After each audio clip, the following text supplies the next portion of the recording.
So I have this trolling motor battery. It's only a few months old. It's been a great battery. Um, it lasts forever. The quality was good.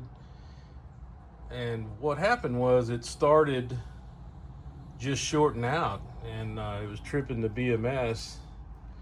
And anyway, I got a refund on the battery. They were really good to me. So shout out to High Sincere. Uh, what I don't like is the fact that the battery leaked. I turned this battery over and was just inspecting it, and water started coming out of one of the screw holes. You can see they got these little brass inserts in there, and the battery was looked to be sealed up pretty good. I had this in the bow of my boat, which is not waterproof, and it had been rained on. And you know, the battery, when I plug it in, it'll wake up with a charger, and it'll stay on for a little while, and it's showing the right voltage. But it just kept shutting off on me. So I drilled a few holes in the edge and drained, I don't know, maybe half a quart of water out of it. So it had a lot of water in it. And I figured, I'm going to go ahead and open it up and see what's going on. And I suspect what happened here, I don't know where it leaked. It was never submerged. But you see this plate right here? That's this little screen. It may have leaked in through there, or I'm not sure where it got leaked, but all of it was exposed to rainwater, and it was under the deck, so it wasn't even direct rain, but it was full of water. I drained the water out. Like I said, I've been refunded already, so if it doesn't work, I guess I'll just dispose of it. But not exactly sure how you're supposed to get these apart. It had screws, but it was also glued. I don't suggest doing this, but I had watched a few videos and had seen the inside of numerous of these batteries. And, it's a $160 battery, something like that. They didn't want it back, so I figured I'm going to try to make it work. And when I drained the water out of it, it quit shorting out, of course. But now the BMS, which is this piece, the BMS is kind of acting stupid, not working real good. But to get this open, I use this oscillating tool, this Dremel, and I just barely went along the edge and just pried it loose. And I guess what I'm thinking is, if I can get this thing working again, I'll epoxy this and then put it in some kind of waterproof case. I'm going to try to use it for my graph in my boat as a standalone battery. So I'm going to try to get it working again. I think I'm going to take this heat gun and dry out the BMS board carefully and see if I can get the moisture off of it, and then see if that'll work. But stay tuned. All right, well, I got this, it's dry, and the BMS here looks pretty good, but it's still, if you look here, everything's good. It's showing 14.6, fully charged, but when I unplug the charger, when I unplug this Anderson plug, the display goes out, and so the battery goes into some kind of protect mode or something. Not sure exactly what I'm going to do. I'm going to try to wait it out a little bit and see if this dries out some more. It may be just too late for this BMS. I'm going to get online and see if I can find a BMS. They're not very expensive, but it's going to be finding the right one. I may have to take this one off of here and look in and see what the numbers on it say. I'm going to see what I can do.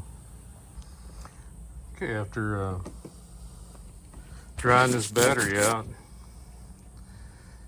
there's two little bitty wires here. I'm assuming that's a temperature sensor or some kind of sensor.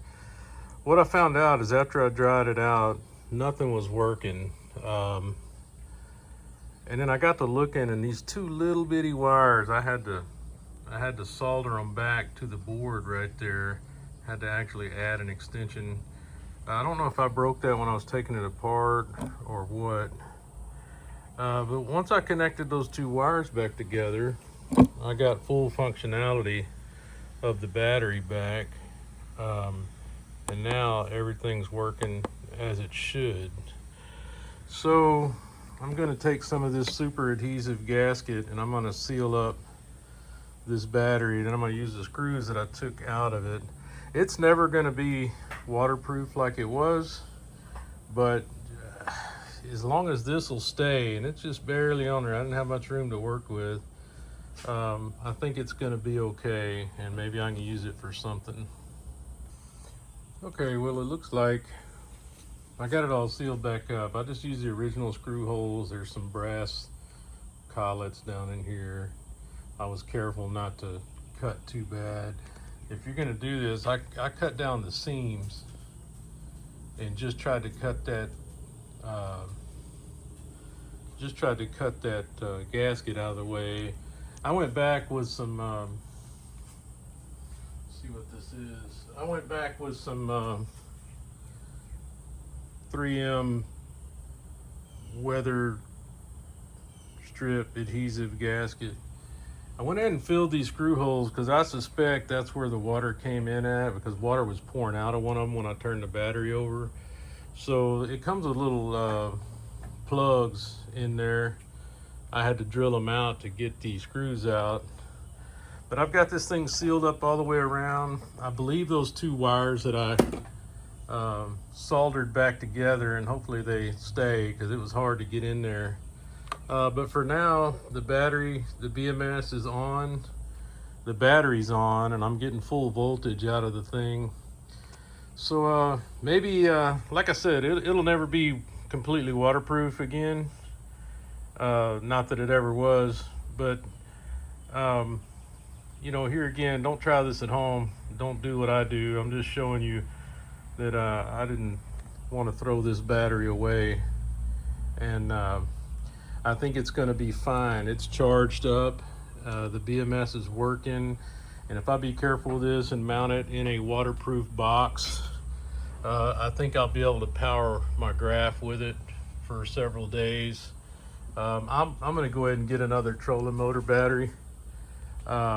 But now I've got full functionality of everything back in my battery. All the cells appear to be working okay. Anyway, maybe I saved $160 here. Maybe I didn't. I'll update if it didn't work. But if you're going to cut one of these batteries apart, it's pretty simple. Just don't go too deep. I think those wires that I cut were right up in here, and they were sitting right up against the edge of the cabinet, or the edge of the case, and I likely cut them. So then when I dried it out, that's a temperature sensor, and I don't know enough about them to know what it was. I tried to ground it across them and it didn't work because I didn't want to put them back. But when I put it back, apparently it's giving the right resistance, and it's telling the BMS that the temperature is okay, if that is in fact a temperature sensor. Anyway, just wanted to give you guys a video of that, and hopefully this works out.